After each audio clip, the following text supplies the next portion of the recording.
Guys, meron tayo ngayong speaker na i-DIY. So ito ay speaker ng computer, pwede rin sa cellphone. Yun nga lang, non-Bluetooth speaker siya. So ang gagawin natin siyang Bluetooth speaker na hindi na kinakailangan i-modified o maglagay ng device dito para maging Bluetooth speaker siya. Okay guys, ganito lang ang gagawin natin. Okay guys, magkakabit tayo ng transmitter receiver device. So ito ang aking transmitter. Ginagamit ko to sa DIY kaya wala na tong case, at saka naglagay na rin ako ng ibang battery niya kasi ang battery nito ay maliit, mga 800 milliamperes lang. Then nagkabit tayo ng 3.7 volts tapos 18,600 milliamperes para mas matagal malobat. Okay, so ito yung kanyang backside. So wala siyang Bluetooth. Meron lang siya audio input, audio output. Okay, so gagamit tayo ng RCA with auxiliary. So ito lalagay natin dito sa kanyang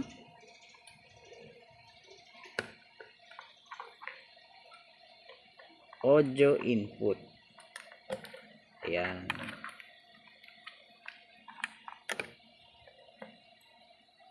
So yan. And then ito dito na yan sa receiver, sa kanyang auxiliary. At ito nakabitan na natin para sa speaker. Lower side is output. Okay.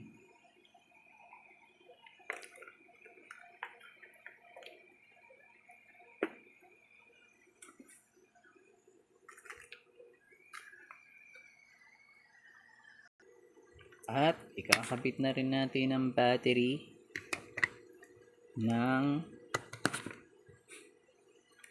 ating device. So nakalagay siya sa red.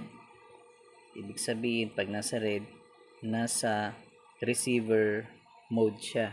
So lagay natin sa transmitter. Okay.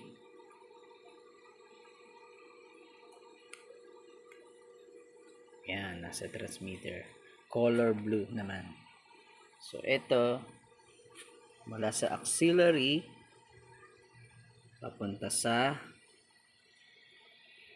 kanyang audio input.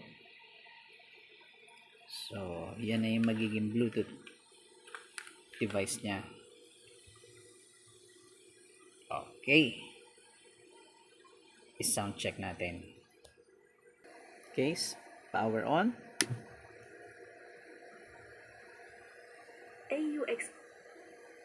Okay, yan na yung nakakonekta. Ito na yung magsisilbing Bluetooth device niya.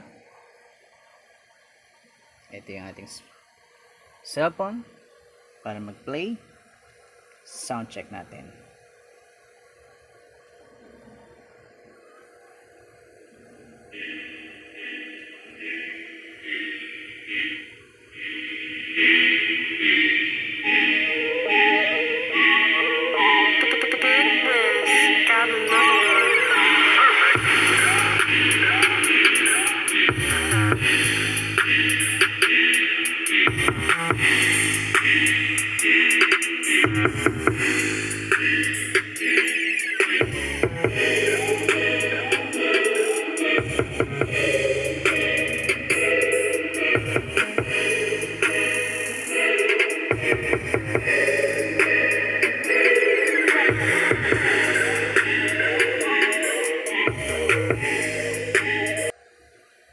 Okay, so na-connect na natin at na-sound check na natin.